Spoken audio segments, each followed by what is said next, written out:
charismatic.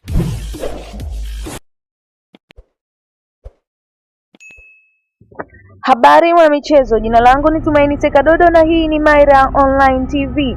Mtaalamu wa soka wa Hispania Guilherme Balague alikuwa katika Estadio da Luz mjini Lisbon siku ya Jumanne wakati mechi ya mchujo wa Real Madrid katika UEFA Champions League dhidi ya Benfica ilisimamishwa kwa dakika 10 baada ya Vinicius Junior kulipoti madai ya unyanyasaji wa kibaguzi.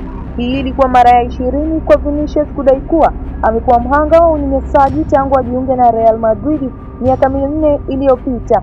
Hapa Balague anatoa mtazamo wake na kueleza jinsi mshambuliaji huyo mwenye umri wa miaka 25 amekuwa ishara ya kimataifa ya kupinga ubaguzi.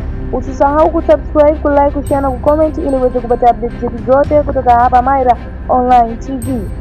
Hii ni mara ya 20 kwa Vinicius kudai kuwa amelengwa na vitendo vya ubaguzi katika miaka yake 8 akiwa Real Madrid.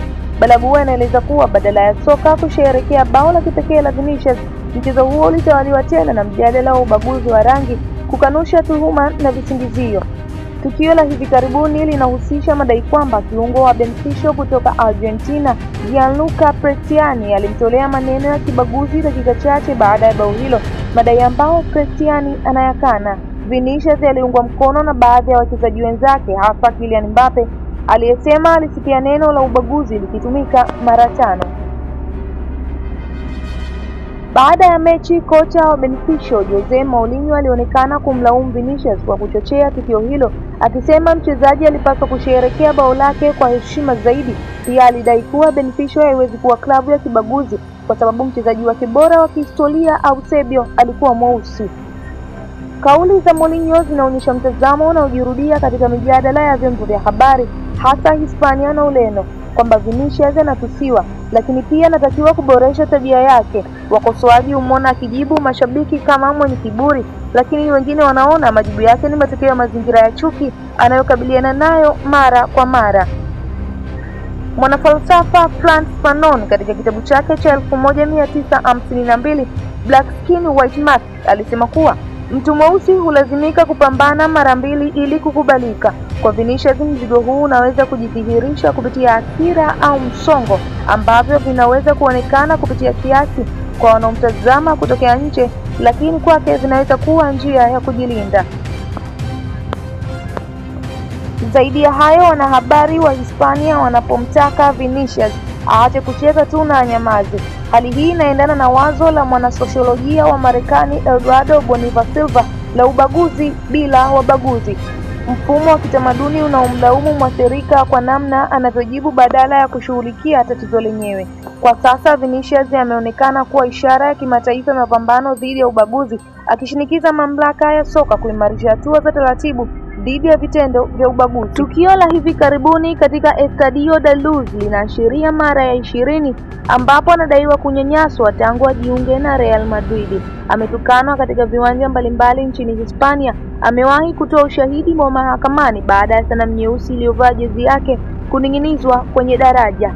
Pia ameona mashabiki wakipewa adhabu zenye hukumu zilizosimamishwa kwa unyanyasaji wa kibaguzi huko Valencia na Mallorca.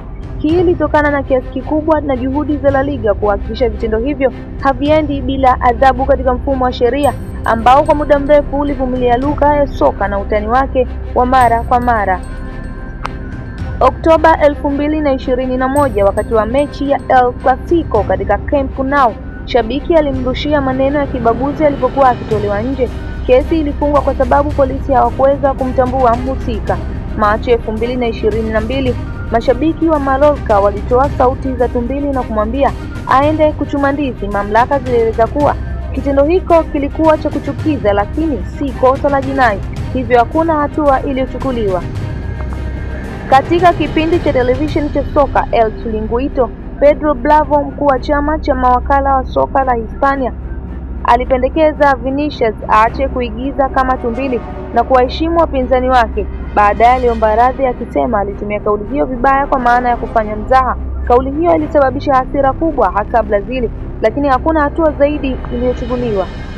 Septemba 2022, mashabiki wa Atletico Madrid waliimba maneno ya kibaguzi nje ya uwanja.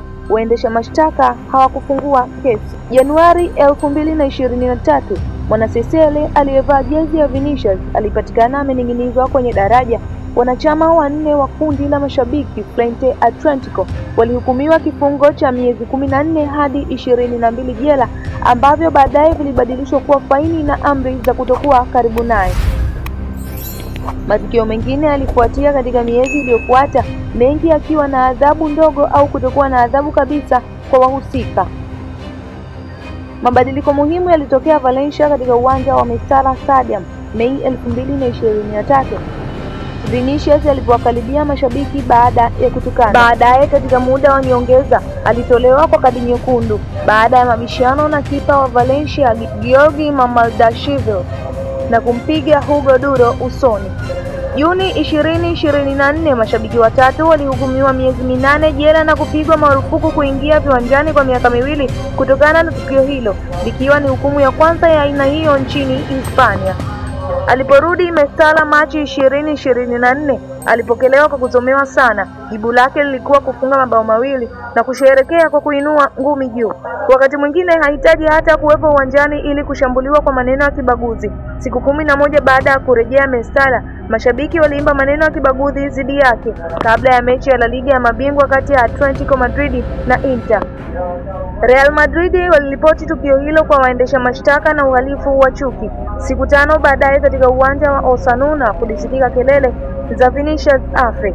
Tarehe 29 Septemba 2024, watu 4 walikamatwa kwa kuchochea kampeni ya chuki mtandaoni dhidi yake kabla ya dabi dhidi ya Atletico Madrid. Hivi karibuni zaidi, Februari mwaka huu, wakati wa nusu fainali ya Copa del Rey dhidi ya Real Sociedad, mwamuzi Jose Maria Sanchez Martinez alisimamisha mechi kufuatia itifaki ya Hispania dhidi ya chuki.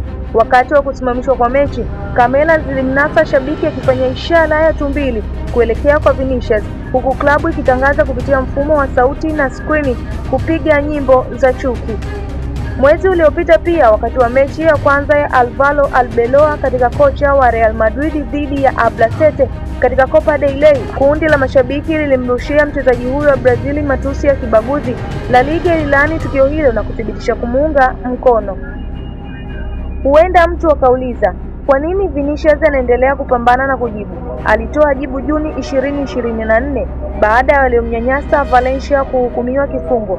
Watu wengi waliniambia nipunguze, wengine wakasema mapambano yangu hayana maana na kwamba nifanye tu kucheza soka. Lakini kama nilivyosema siku zote, mimi si mwathirika wa ubaguzi wa rangi. Mimi ni adhabu kwa wabaguzi. Hukumu hii ya kwanza ya jinai katika historia ya Hispania, si kwa ajili yangu bali kwa ajili ya watu wote weusi. Na hii ni Mayra Online TV. Usisahau kusubscribe, kulike, share na kucomment ili upate habari moto moto kutoka hapa Mayra Online TV. Kwa heri hadi wakati mwingine.